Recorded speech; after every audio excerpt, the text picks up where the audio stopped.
ఇవి మామిడి పండ్లు అనుకుంటే మోసపోతారు. కార్బైడ్ తో పండించే పండ్లను గుర్తించే సీక్రెట్స్ ఇవి. వేసవి వచ్చిందంటే చాలు మామిడి పండ్ల రుచి చూడాలని ప్రతి ఒక్కరూ ఉవ్విళ్ళూరుతారు. అయితే మనం తింటున్న మామిడి పండ్లు సహజంగా పండాయా లేదా కృత్రిమంగా రసాయనాలతో పండించారా అని తెలుసుకోవడం చాలా ముఖ్యం. కార్బైడ్ వంటి రసాయనాలతో పండించిన మామిడి పండ్లు ఆరోగ్యానికి ఏమాత్రం మంచివి కావు.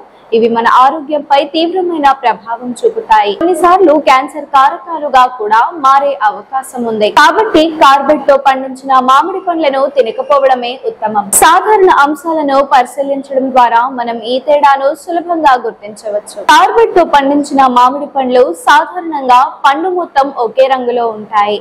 అక్కడక్కడ ఆకుపచ్చని లేదా నల్లని మచ్చలు కనిపిస్తాయి. అదే సహజంగా పండిన మామిడి పండు అయితే కాస్త ఎరుపు, పసుపు రంగులు కలిసి ఉంటుంది. ఒకే విధమైన రంగు లేకుండా సహజమైన ఛాయలతో కనిపిస్తుంది. సహజంగా పండిన మామిడి పండ్లను చేత్తో నొక్కితే చాలా మెత్తగా, పండిన వాసనతో తీయగా అనిపిస్తుంది. అదే కార్బైడ్ తో పండిన మామిడి పండు అంత మెత్తగా ఉండదు.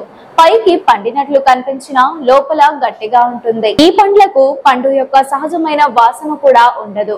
కొన్నిసార్లు రసాయనాల వాసన రావచ్చు. కార్బైడ్ ఉపయోగించి పండించిన మామిడి పండ్లను గుర్తించడానికి ఒక సులభమైన పరీక్ష ఉంది.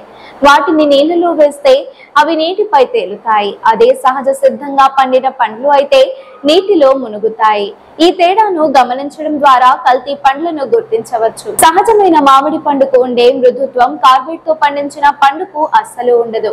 కార్బైడ్ కేవలం పండు పై భాగాన్ని మాత్రమే పండిస్తుంది. దాని లోపలి భాగం మాత్రం పండదు. కోసి చూస్తే లోపల తెల్లగా కనిపిస్తుంది మరియు అంత తీయగా ఉండదు. కొద్దిగా పులుపుదనం ఉంటుంది. కానీ సహజంగా పండిన మామిడి పండు లోపల కూడా పూర్తిగా పండి ఎర్రగా లేదా పసుపు రంగులో కనిపిస్తుంది. రుచి విషయంలో కూడా చాలా తేడా ఉంటుంది. సహజంగా పండిన మామిడి పండు తినడానికి చాలా తీయగా ఉంటుంది. పులుపుదనం ఏమాత్రం ఉండదు. అంతేకాకుండా సహజంగా పండిన మామిడి పండులో రసం ఎక్కువగా వస్తుంది. తినడానికి చాలా జ్యూసీగా ఉంటుంది. దీనికి విరుద్ధంగా కార్బైడ్ తో పండిన మామిడి పండ్ల నుంచి పెద్దగా రసం రాదు. అలాగే అవి అంత తీయగా కూడా ఉండవు. వాటికి ఒక రకమైన కృత్రిమమైన రుచి ఉండవచ్చు. ఈ వీడియో మీకు నచ్చినట్లయితే లైక్ చేయండి. మరిన్ని లేటెస్ట్ అప్డేట్స్ కోసం వెంటనే మన ఛానల్ ను సబ్స్క్రైబ్ చేయండి. మీరు ఎటువంటి అప్డేట్స్ గురించి తెలుసుకోవాలనుకుంటున్నారో కమెంట్ బాక్స్ లో కమెంట్ చేయండి.